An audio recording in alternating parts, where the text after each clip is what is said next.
I'm Joanne Darcy, and you're listening to High Performance Woman podcast, where we're elevating stories of high performance women from across the globe. Here's what we have coming up for you today. You know, looking at the current Dublin team and where I left it to, like, the professionalism was absolutely out of this world. But I was also lucky to be part of a county that was able to implement that. You had a management team there that went down and got the funding. That's massive. No funding, you don't get the resources. If you're not all in together, it makes a difference. If you feel like there's people that aren't on the same wave, it doesn't mean not ability wise, I mean just on the same wavelength, as in all in, let's go for this, work hard together. If there's any weak links to that, you know, that makes a difference. I don't know how I would have gotten through my whole life without being part of a team, to be honest. There's a massive amount of up and downs and learning. Like, there's so many life learnings from playing sport, because you get pushed down, you know, you lose, you get dropped. Do you know what I mean? There's a lot of hardship. Then the highs are amazing as well. You know, you're the maker of your own fortune, so you have to go out there and get what you want. Like, if you're not going to do it for yourself, nobody's going to do it for you. Today's guest is Siobhan McGrath. She's one of the most decorated Gaelic football players in the country. In a glittering career, she's won 4 All-Irelands and 9 Leinster titles with Dublin, as well as intermediate county and Leinster titles with her club Thomas Davis. In 2019, she was awarded Ladies Player of the Year, and to top that all off, she's also won 4 All-Star awards. In her day job, Siobhan is a finance manager and a fully qualified accountant. Siobhan, I'm absolutely delighted to welcome you here today to High Performance Woman podcast. Thank you for joining me. Thanks so much for having me. Delighted to be asked. Honoured. Siobhan, there are a serious amount of achievements there in your sporting career. Seriously admirable. Tell me, what does it take to be a GAA All-Star? I suppose a lot of dedication. Me personally, I know when everyone has their own you know, kind of routines, etc., of how to get them to where they need to be. For me, I'm very, very routine orientated. So I need to make sure, and I need to know in my head that I've done everything I can, whether that's like physically in the gym, whether that's what I put into my body through food, what I put into my body through water, making sure that I'm training as hard as I can. That's like a mental thing for me. I have to know I've done that work in order for me to be confident to go out into the pitch. If I have wavered from that and something goes wrong in a match, I'll blame that. Okay. Does that make sense? So me as a person, I'm very, very routine oriented. I'm probably like that in all my life. It's not just sport, it's work, it's daily, it's everything. Like, I like to know what I'm doing. I like to know where my goals are. But yeah, in order to make it, there's probably obviously have a lot of self-discipline. There's a bit of selfishness involved, without a shadow of a doubt. I would say throughout the years I've missed a lot of things. I've put football before, you know, family events, friends, socialising with friends, like weddings, hens, even like your own personal life, relationships, anything like that. Like, you're kind of putting football first. The one thing obviously I would have kept in line with it was going through my exams and studying. Like, I wouldn't have let that fall down, but I wouldn't have put it before football either. Okay, if that makes sense. So yeah, it's like you're all in. If you're not all in, you're not going to be successful in it. It also makes the difference of who's around you, your support structure. Like, my family is a massive support structure. You know, my parents brought me everywhere. My extended family come and support me. My friends come and support me, drive me on. None of them ever made me feel like I was being selfish. None of them ever made me feel like I was letting them down. They always supported. That's massive. If you don't have that, then it kind of eggs you on, if that makes sense. I've kind of been like lucky as well in work, in the sense that as long as I worked hard in my day job and got things done, I had that flexibility. Like, I could go, I could leave, go to training, I could do whatever I needed to do if I got my work done. Do you know what I mean? It wasn't I never felt that my professional life hindered it either. But yeah, no, it's just having the support structure. Also then the people that you're playing with, like if you're not all in together, it makes a difference. If you feel like there's people that aren't on the same wave, it doesn't mean not ability wise, I mean just on the same wavelength, as in all in, let's go for this, work hard together. If there's any weak links to that, that makes a difference as well. But that's on the group, that's on the individuals to drive each other, pull people along if they're not with you. And what makes that high performance team? What you're describing there sounds to me like high performance team, and one of the foundational things is trust, but also, as you say, that everybody is in, whether it's not necessarily to do with ability, but just that sense of teamwork. So what for you over the years has been the essence of a high performance team that you've been part of? Well, for one, the people, realistically, people that are going out to play with Dublin or play with your county, majority of cases you're all off the same mindset. Realistically, if you're going to go and try and achieve and strive at that level, there's going to be certain things asked of you. If you're not able to do them, you're going to be asked to leave. So that standard's being set. That comes from your management team and being able to set them standards. And then that comes from, you have to have lead, like you want all buy-in, but you have your leaders on the team. They're setting the standards, they're driving the standards, they're trying to get everyone to buy into it. So you do have that, but standards have to be set. Then as well, like it's like how many years I was playing since 2003, went up to senior at 2003, finished at 2021. I had 4 years in between that where I didn't play. Like I've seen it grow. I've seen the professionalism get better. When I got in there, there was it wasn't, it was professional for what it was at the time. But you're talking about, just, get a pitch, make sure you can train, a few med balls in there maybe, and every decade that I went through it, that just got better and better. And, looking at the current Dublin team and where I left it to, like the professionalism was absolutely out of this world. Like, but I was also lucky to be part of a county that was able to implement that. You had a management team there that went down and got the funding. That's massive. No funding, you don't get the resources to push a team to where they need to be. Like you're looking at, you've got your strength and conditioning coaches in there. You've got your selectors. You've got your coaches. You've got your manager. You've got your nutritionist. It takes all of that. If that's been in the men's game for years, it's only kind of coming in with Dublin. Since I came back in 2018, that was in. Okay. So like I came back from Australia, went back into the setup in 2018, and like I was blown away. Like there was no concerns. Like I felt like I could just rock up and everything was. Do you know what I mean? From what I had experienced before, some of the hardships that we'd had, where we couldn't get a manager, we couldn't get a pitch. You'd be on the day of training on, where's training going to be tonight? Like that's all back like 2006, 2007 days. But like, just to see the progression is unbelievable. But if we don't have media attention on it, if you don't have the funding behind it, like it can't go to where it needs to be. And it shows. It was implemented. It's implemented in, Dublin's, most of the counties. There's some other counties that maybe haven't got the same structure there yet. But why is that? It's because there's no funding. They're not able to get it. It's massive. When do you feel, I know you mentioned coming back from Australia in 2018, but when do you feel was the major tipping point for Dublin specifically in terms of the ladies' game and moving from what you described, you started with, into a much more professional setup?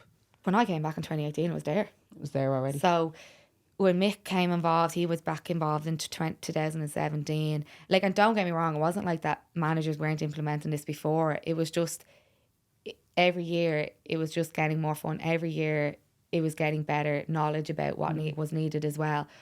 But when I came back in 2018, it was just like a massive difference. And it's rightly so, in my eyes. You know what I mean? It's what is needed. But like, just simple things like, you have an injury, you're sent to a scan straight away. Like, there's no like delays. There's no, it's just everything's on the ball. Like, you're struggling with like, oh God, my fitness. You can go straight to them and get an individual, program set out for you.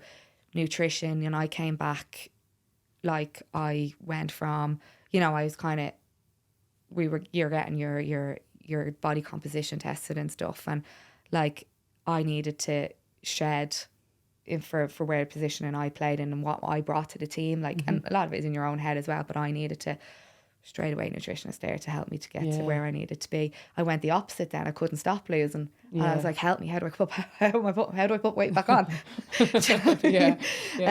But like, just, it was just so easy. The access was just so easy. And that came from funding, and that came from the management team, Mick leading it, going out there and just, I wouldn't say begging, but like, come on, we need it. And then once you do well, like, won an All-Ireland the next year, more funding, win the next All-Ireland next year, more funding. So the you know, the current funders will give more if they can get, like, they obviously need to get something out of you. So you're... And how would you say that compares now, today, in 2024, the ladies' game to the men's game in terms of supports and services that you would have? It's still nowhere near where, you know what I mean? It's...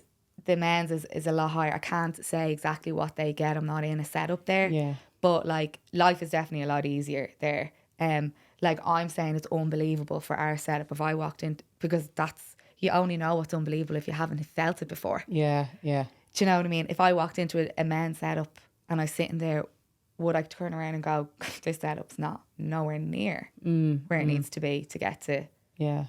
And in terms of, so all of the different support services that you described, like the nutritionists, etc., they're all there. Is it that they're more advanced in the men's game still, or is there other? No, I wouldn't actually say they're more advanced. I wouldn't say they're more advanced. The people are in. I don't know, like, people's different professions or where you're in, but probably the level of access is probably greater on their side. Do you know what I mean? I don't know how many there's there. I don't know, like, do you know what I mean? Like, it's probably a lot easier for them to get into certain things as well than it would be for the ladies' game. But it's, I would think we're still behind. Yeah. And in terms of the support, I mean, I think everybody's felt over the last 8-9 years that the support in general for the ladies' game has just grown so much. How has that been part of that, to, you know, see the crowds in Croke Park, for example, in the semi-final, the final, just grow like that? And it happened quite rapidly, I think, didn't it, in terms of the growth over the few years, and now it's nearly normal in terms of the crowds that would support in the final, etc. Yeah, I actually think it's probably dipped a bit again. Okay. So we need to rally the troops again. Yeah, maybe the COVID years, like, you know, playing in when there was no one, you know, no one was allowed into Croke Park. I actually think last year's attendances and the year before weren't as, like, the highest attendance ever has been 2019, where it was 56,000, and it hasn't been to near, I don't think it's been near that yet again. Yeah. So it definitely has dipped. But yeah, going from, I can't remember, was it the previous year 40,000 maybe? So there's, like, 2019 was unbelievable. It was the first time, you know, you're playing in a stadium. It wasn't obviously full, but it felt. But the difference for me that day, actually, and what the crowds are now, was, and we were just, say, playing an All-Ireland final in 2009, 2010, you wouldn't be able to hear each other on the pitch because all the noise was kids screaming. Okay. Right? Yeah. So, like, communication on the pitch was it's kind of like you needed to know what each other were doing because it was really, really hard to communicate. The difference in the crowd, though, what I felt when I was playing, like, I can't really say I was in the crowd the last 2 years, but like, it's different when you're on the pitch. It wasn't as screeching. You could feel that there was more, probably more men there, more older people there, still a lot of kids, obviously, but it just, the dynamic or the demographic of the people attending the games had shifted, which is a good thing because you have people there who are there to actually see the game, and to enjoy the game for what it is. And I think it's like, the last couple of years has probably been a more enjoyable game to watch than the men's. Yeah, definitely. And how would we, I suppose, rally the troops to get those crowd numbers back up to where they were and beyond? Yeah, I think it's a lot of it comes down to that media attention. Like, there was such a 2020, you know, push drive for that, but we probably need to keep it going. I think our male counterparts can help push that along.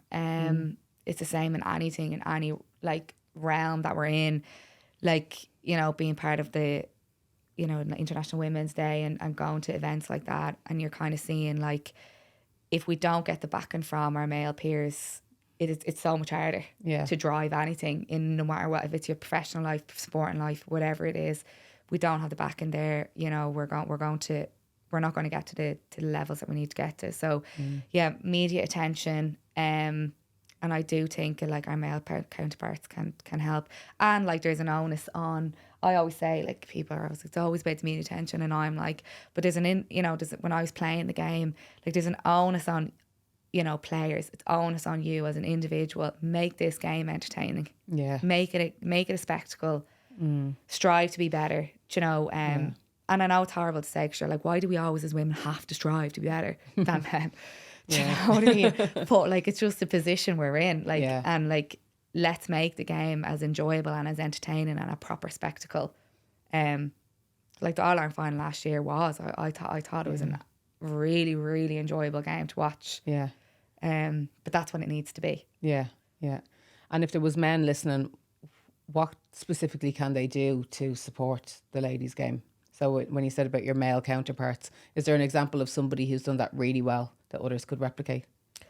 I know the Dublin lads will get behind on their media sometimes, and they'd go get out and watch looking forward to going to see the ladies' game. So stuff like that, I think, is needed. Like, get on their social media, firstly go to the games. But I actually think they're pretty good at it. But yeah, they need to get out and watch. But, you know, put it on. Like, obviously, social media is such a powerful thing. Like, if they're going, you know, supporting it and saying, great game, let's go out and watch the girls tomorrow. Well, I'll say girls, ladies, tomorrow. Let's go out and watch the ladies tomorrow. Looking forward to it. That kind of thing. I think it's a way of supporting the county boards, getting behind it, pushing it, because they're not all the same to county boards. Of the male, you know, the men's county boards get behind it and post stuff on their most social media. The clubs getting behind it. You know, pushing the posts, etc. No, I think it's important that people know how to support, you know, because I think definitely the support has increased, but people may not know what to do, except for going to games or talking about it more. So I think that's really important to let people know. I just want to go back to at the beginning when you spoke about your routine, and you said that that's the type of person you are. You mentioned things like fitness and nutrition.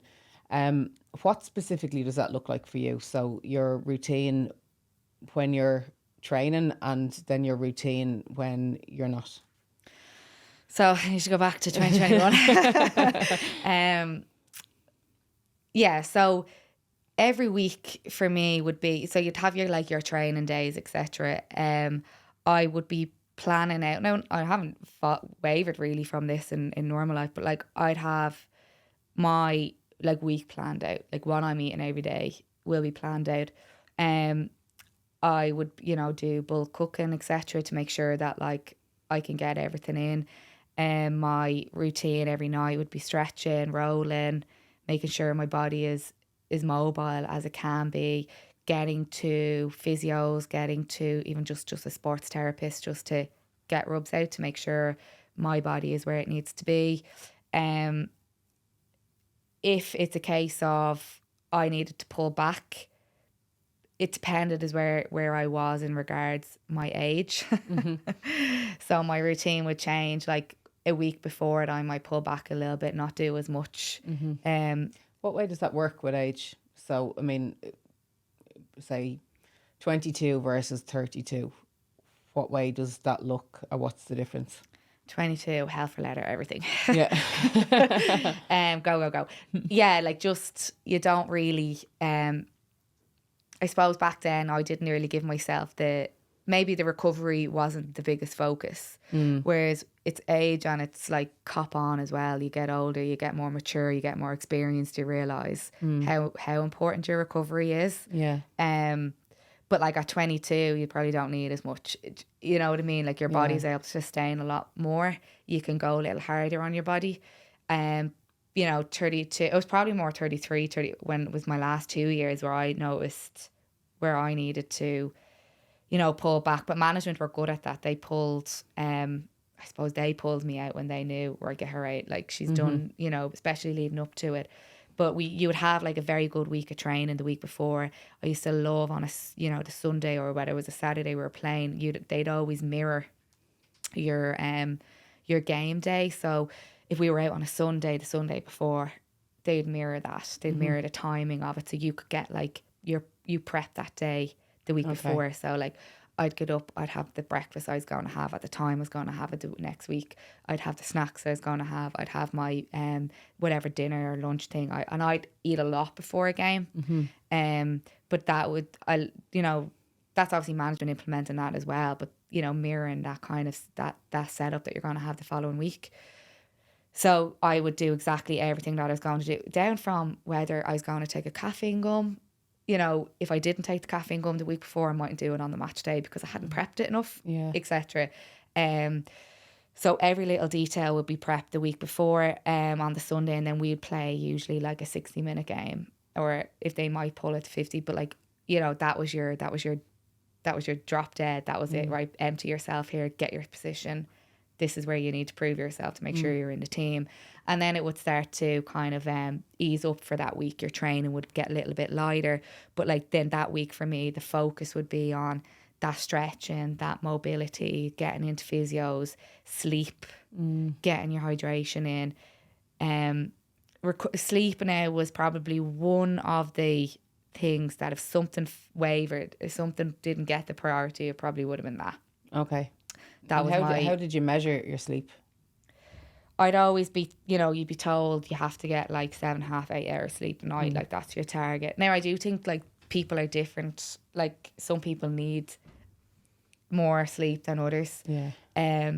But just with like work and and like, I wouldn't be the best sleeper anyway. So that probably might have been the place where I'd, if anything kind of fell down, it would have probably been my sleep. But then like throughout the week, you're up in your carbs, like, and I used to love the day before a match. We used to carb load. You just eat. Any carb you want? Or? Yeah, get it in. Yeah. But yeah, like that is just kind of, that's the routine. Like, I was very, you know, every day I'd have my set meals, but like I generally eat around the same time. My snacks are all around the same time. Yeah. That kind of thing. Just the day looks very the same. And then I suppose, what does it look like for you now? A normal week in terms of routine and nutrition and fitness. So I don't think it ever leaves you entirely. So I think my Monday to Fridays are very still quite routine. Like, I, you know, in a gym, and I'd be fairly, you know, meticulous at going to it, making sure I'm at the sessions that I've told myself I'm going to do. Yeah. I find it hard to just go, you don't want to do it, just don't go. I don't kind of, that's still not really in me yet to just go, just don't do it. So I still, suppose, have it very routined. But like my weekends, I splurge, I'll eat what I want, I have a few drinks. Yeah. You know, it's not as routine, I suppose, on my weekends, but I still would think my Monday to Fridays are fairly but I think throughout as I got older, even in my, like when I was in with Dublin, like I was a psychopath when I was younger. Like, people were afraid of me. In what way? Oh, afraid that I'd go mad at them, like, we're training hard enough, for not eating right. If I caught them out drinking, I'd kill them. You know, like I just had one track mind, and I expected everyone to be on the same page as me. Yeah. But when I came back, now I suppose we were always chasing in All Ireland back then. Now, it wasn't the only one. There was a few of us now that people thought we were a bit now. The police. Pretty much. But like at that stage, like, you were always chasing the win. Like, you were trying to get to that All Ireland win. You weren't getting there, and it was always like, well, we obviously didn't do it right. Need to push harder. Maybe pushed harder and didn't push smarter. I don't know. Do you know the way? But when I came back, I went to Australia, and it was probably like the best thing for me. Like, my whole perspective on it changed. like back then when I left, I was probably the one that was looked on to drive it all, to be the person who pushed people to. When I came back into it, I didn't feel like I was just like, I'm coming back to play for myself here, like play for Dublin, but I'm coming back to try and enjoy this. My whole perspective changed. Like I wasn't the one to lose it if somebody wavered on from what our standards were. I was kind of let it go, just move on. And that's because you had decided yourself to enjoy it. Yeah, and I probably grew up a little bit, and I had experienced and realised, you know, you're kind of like, this is a hobby at the end of the day. Nobody's getting paid for this. Yeah. So, you know, you have to, it has to be enjoyable. If it's not enjoyable, why are we all here? Yeah. And do you think that comes with age, or do you think that's inherently in somebody? Like, do you see younger players that are, you know, coming through and that have that outlook that you would have had when you came back? Or do you think when you're young and you're kind of progressing through the ranks that it's different? It's different in terms of pressure that you put on yourself? No, I think they're different coming up through. I think they have a bit more of a, not saying that they're not, they're all in, like, but it's more in a, you know, take a step back, let's enjoy it, try and get the best out of ourselves and growth. But like, I do think maybe that was instilled by that management team as well. Maybe they tried to embark in a bit more of a, because I left in 2014 and Dublin lost in All-Ireland final 2014, 15, 16. So 3 years in a row. And we had lost a few before that as well. So the girls, that group, like, they were in turmoil, really. So I think a different approach had to be brought in. Probably. I don't know what happened in 2017. It wasn't there. But, like, they won in 2017. And it just seemed like they had this massive, like, shift off their shoulders. But they must have changed something. Their approach had to have changed, because to go for, you know, they were really struggling, like, as individually, like, as a person, they were struggling. Do you know what I mean? They couldn't, I know it might sound mad, but, like, it's really, really hard to pick it, the emotions that go through you when you're playing football, and like to go to 3 All-Irelands in a row and be beaten in each one. Like, there's a mental struggle there to pick yourself back up and go again, because your whole life goes on pause. But so I don't know if their approach was changed, but when I came in, I felt it was a bit more at ease. Like, the team was a bit more at ease. I felt I didn't have to push anything. But again, as well, I don't know if that comes from you're not chasing the win anymore. It's interesting, yeah. Do you know what I mean? It's interesting that it happened around the time, as you say, that the weight was lifted and the win was there. Yeah. I don't know if there's the psychology piece of that probably tied in with it as well, maybe. Yeah. And then I suppose just in terms of your success, I mean, has it come at a cost from your perspective? No, I like, but like, that's a choice I made, and I'm happy with the choices I've made. Like, I probably sometimes I think that I play too long. Did I? Yeah, do you know, that kind of way? Did I? Maybe I should have given up a couple of years prior, but like, then I wouldn't have 4 All-Irelands. Like, and that's the choice I have. I have a legacy now that I have 4 All-Irelands in my pocket. Like, I had amazing days with girls that I love. Like, they're amazing people. On not just the ones that I won recently, but the win back in 2010, like, was massive for me, for that group of players. To be the first ever Dublin team to win an All-Ireland, you know what I mean? That's, you know, history made there, do you know, that kind of way. So I don't think so. For me personally, I missed out on social events. I missed out on things. But like, I haven't lost friends over it. I haven't lost family over it. I have my, you know, a fairly decent career professionionally. So I don't think I've missed out. I left. I went to Australia. Yeah. I had the time of my life. I came back into a winning team. Yeah. I'm actually quite lucky. No, it sounds good. It sounds good. And you speak a lot about the sense of belonging from being in a team. And what could you say to people who have, you know, never really maybe experienced that sense of a team, that are looking to kind of get involved in sports and fitness for their own, you know, health and well-being, about that added benefit of the connection and the sense of belonging? Yeah, I don't know how I would have gotten through my whole life without being part of a team, to be honest. There's a massive amount of up and downs and learning. Like, there's so many life learnings from playing sport, because you get pushed down, you know, you lose, you get dropped. Do you know what I mean? There's a lot of hardship. Then the highs are amazing as well. Like, you actually learn how to deal with circumstances. You learn to deal with people who, you learn how to know who to trust, who not to trust.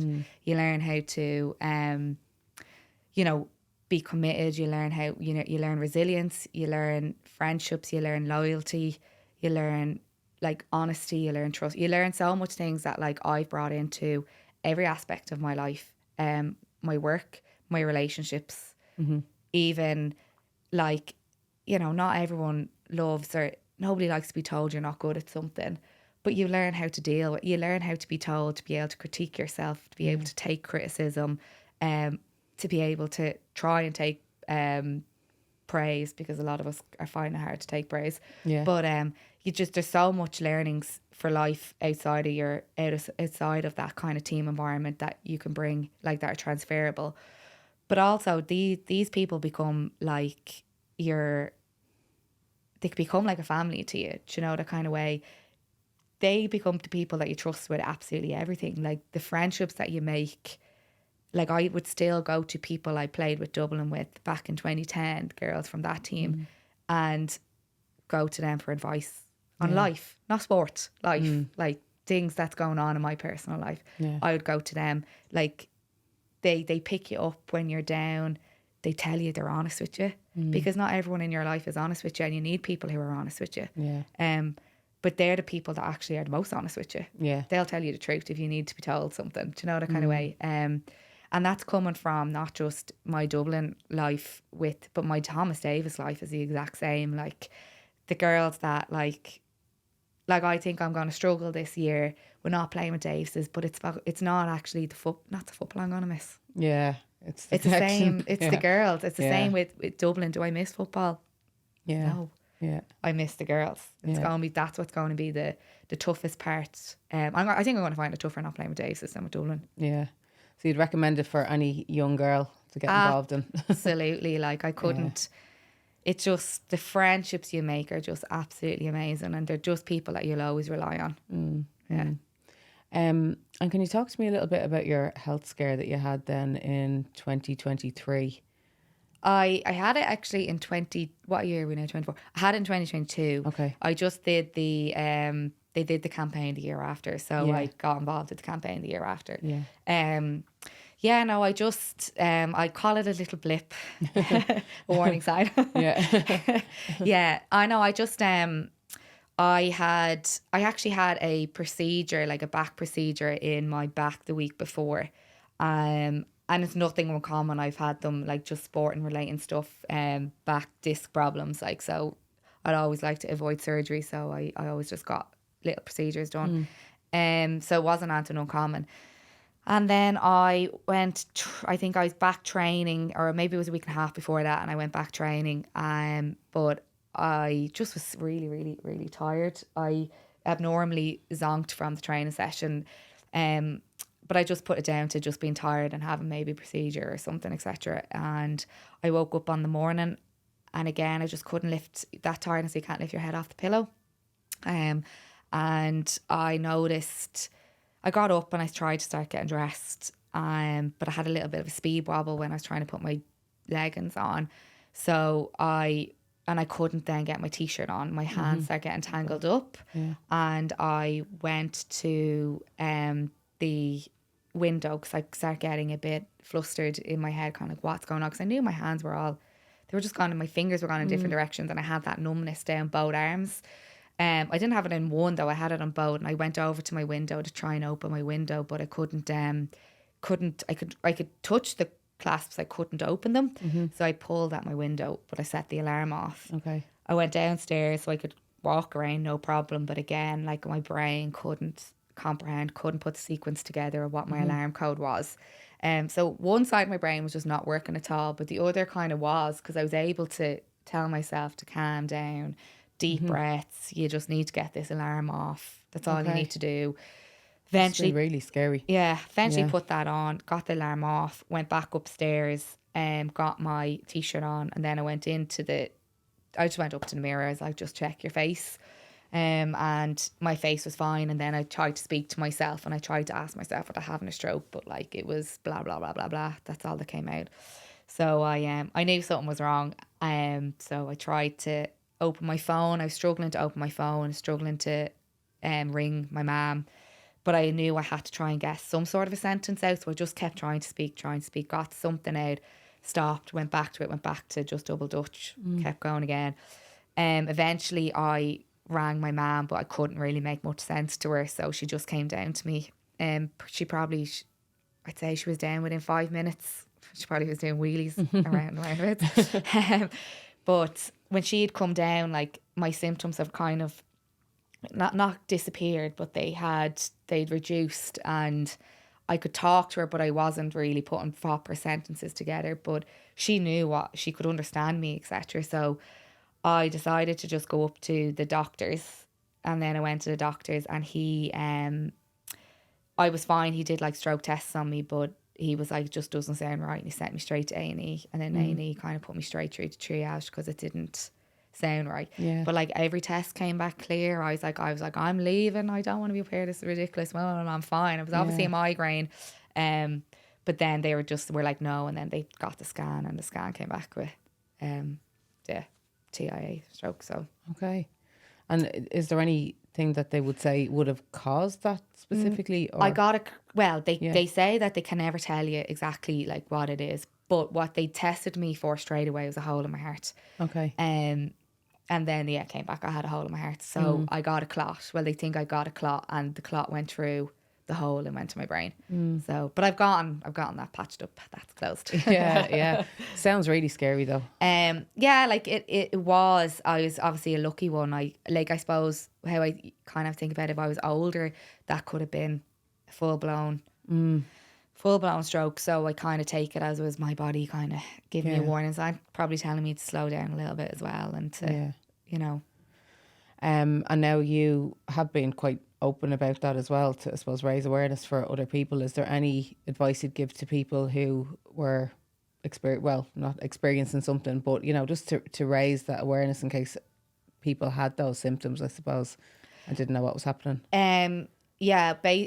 Mainly do not ignore the symptoms, because it doesn't take all symptoms, one symptom, and you need to take it seriously. Like, you can't just wait around. And that's what I did. I kind of went and checked all the different symptoms rather than taking my first symptom of my arms were not working and taking that as a go-to. Like if my speech was fine, I probably would have ignored it, and that wasn't the right thing to do either. So it's any symptom, any sign, straight away ring your ambulance, because if you get your ambulance called, you're going to get through. If you say stroke, they're going to come straight away. So it's fast. It's face, arms, speech. So your face, if it's drooped on one side, arms, you need to be able to hold both arms up and keep them there. And your speech, if there's any slurred speech, and then the T stands for time. Okay. Basically, it's time to ring your ambulance. Yeah. Well, thankfully you're okay on the other side, and you can use it in a positive way. Siobhan, one thing I ask every guest on the podcast is that I believe every woman embodies high performance. What do you think about that statement, and why? I agree with you, and I think it's like any person can embody high performance. What I believe the barriers are belief and opportunity. Women being women don't have enough belief in themselves. Like, you'd even know for a job opportunity, usually women need to make sure they're either 80 to 100% qualified.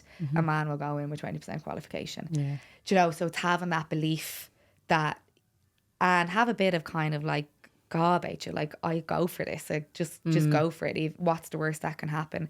And I think the opportunities need to be there as well. So that's whatever working environment they are, that everything is diverse. Everyone is getting the opportunity. Everyone's included in opportunities that are there. And again, having like your male counterparts help push that along, I think is really, really important, because everyone has their own characteristics, their traits, their strengths.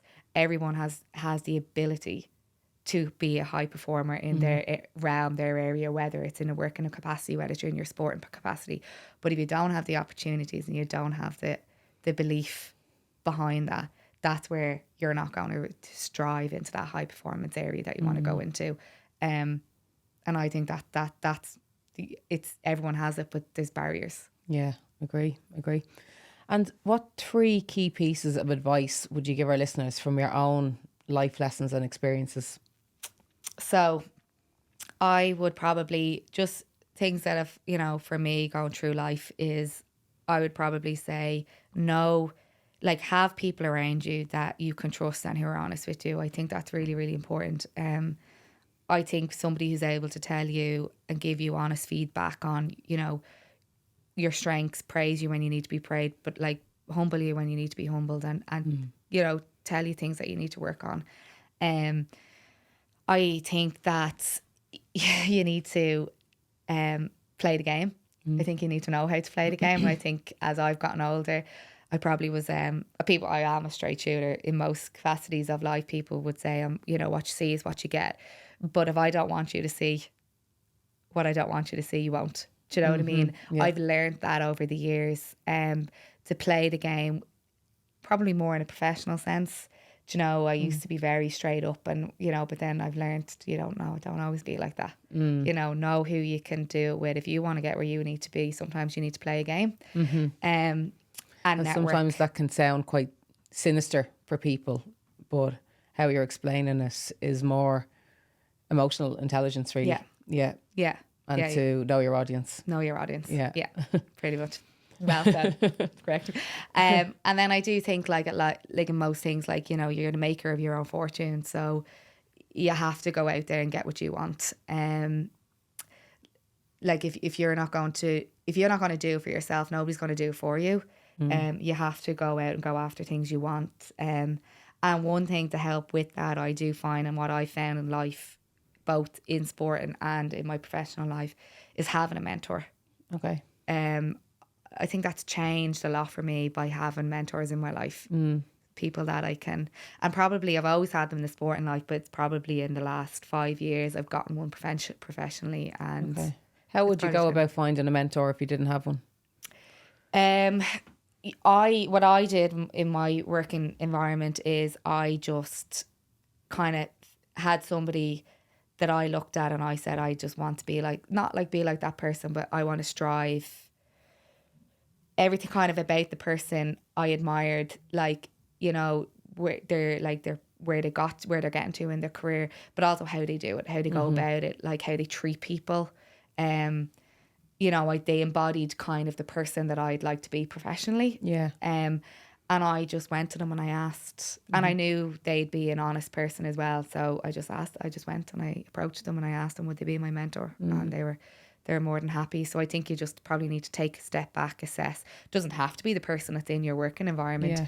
You can have somebody that you previously worked with, or just somebody that you admire outside of, you know, in their own profession. You think they are the kind of have the qualities that you would like to have, and just take that step back, and have a look. But that's what I did, anyways.